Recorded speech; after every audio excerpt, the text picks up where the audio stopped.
Okay, I'm going to show you what they look like. I did a batch last night, and you can really put them in the dark chocolate, and I have chosen the white chocolate. So this is what they look like.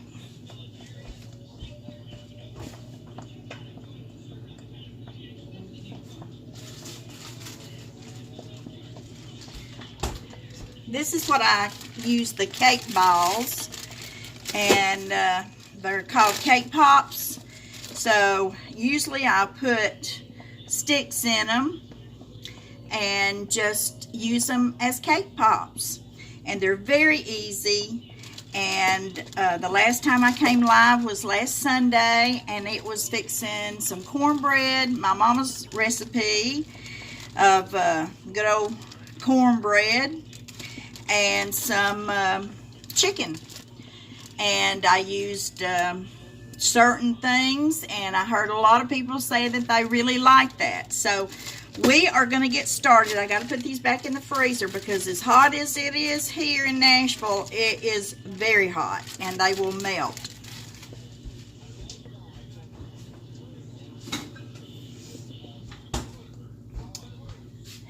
Okay.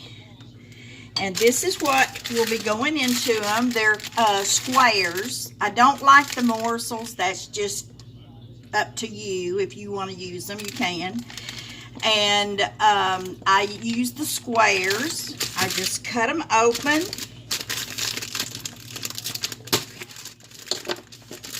And more or less just put them in a double boiler. I hope everybody knows what a double boiler looks like. It's like, I'm going to put you down where you can see. There we go. That way you won't look at me so much. And I've got it over some water, which is very hot. I've only had it on there for about 2 minutes. See there? That is the double boiler. You put your water in there, then you put your pan of just chocolate. And these squares, I'm just going to cut up. They're like this. They come like this. And you just want to break them and put them like that. And you put them in here and they just melt. And you're more or less going to wait on this to melt. And to save time, I'm just going to go ahead and do 2. But we're going to use 1 can of Eagle brand milk, which any brand will do, but it's the thick milk. It's not the evaporated milk.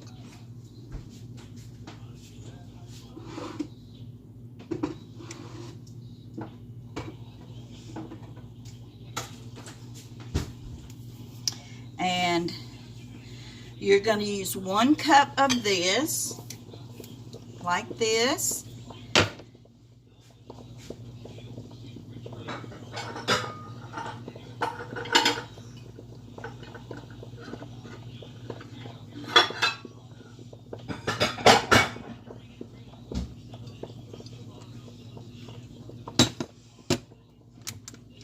And I used 1 tablespoon of the coconut oil. It's like a solid, and that is it's kind of like a Crisco, but it's flavored to coconut, and you're doing coconut balls, so it just enhances the flavor.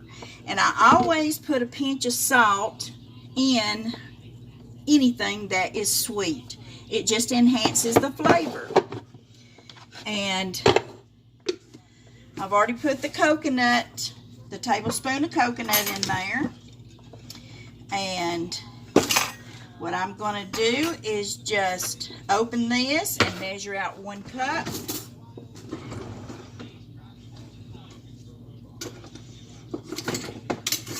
I hate that it's been so long since I've been with you, but I have been so busy with our garden, and you all know that if you have a garden, you have to get it while the getting's good, and you have to put your stuff up when it comes in.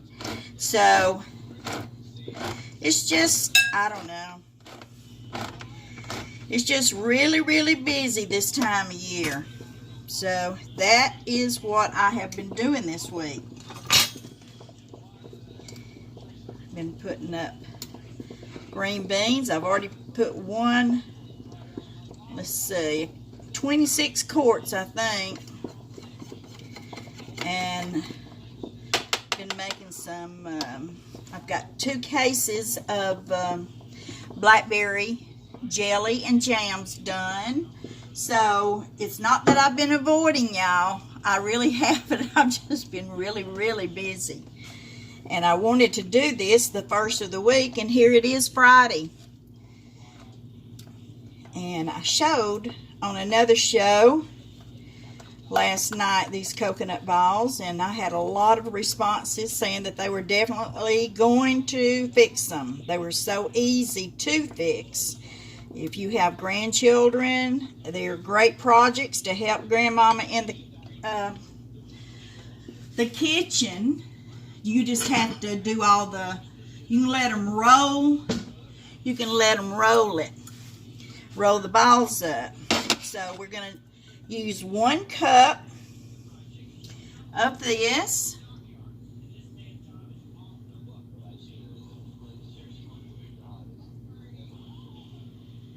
And then we're going to use a 8-ounce bag of the sweetened coconut, like this. And we're going to put this in this bowl right here.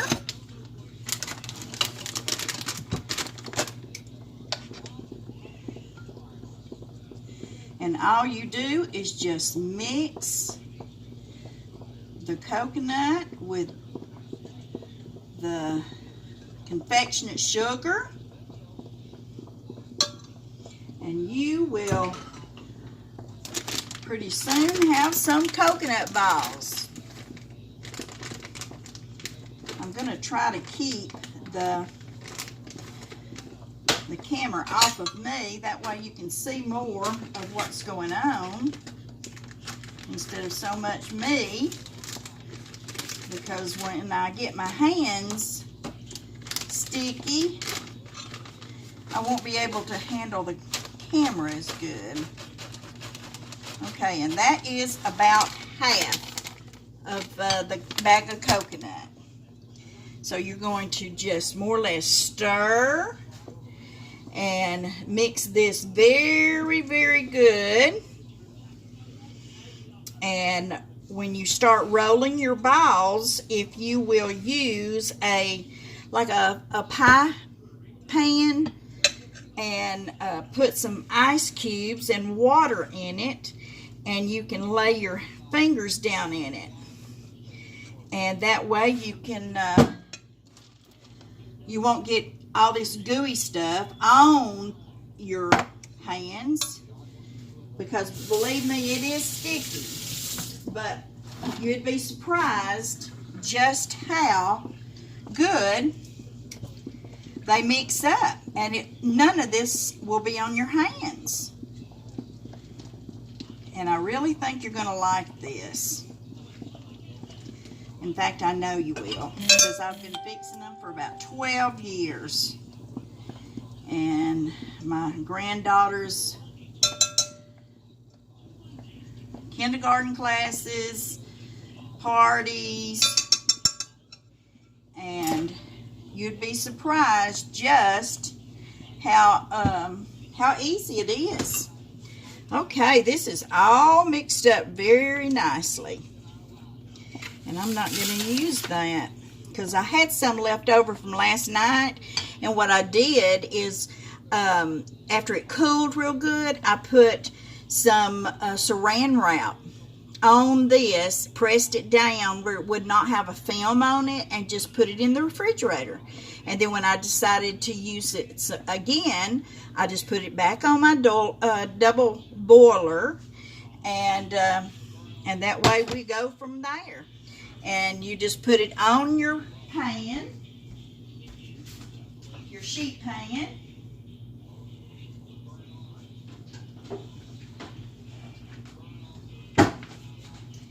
And I think I'm going to use my silicone pad for this one. And then I'll put them straight into the freezer. And they will just be so set.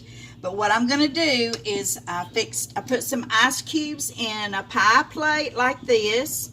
And then I put my hands down in there.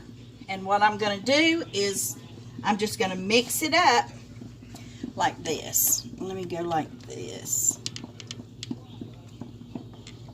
Can you see that better? Okay. And see, when I take a ball up like this and just roll it, and I'm going to put it right there. See, it's about the size of a ping pong ball, about the size of that. And see here, look, it's hardly any on your hands. And I'm going to do it again. It's not every time you have to do it, but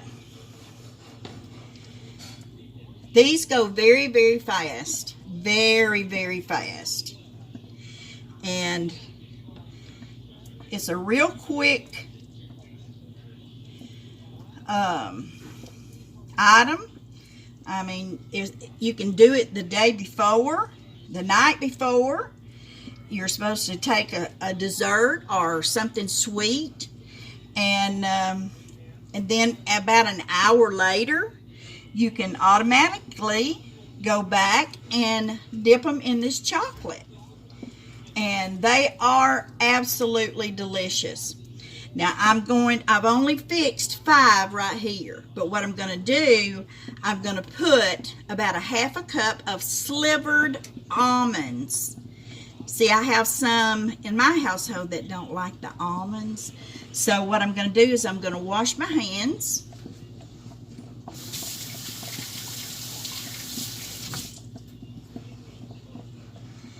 And then I'm going to, this is how I get them, is just the slivered almonds. And I'm going to put maybe just a handful.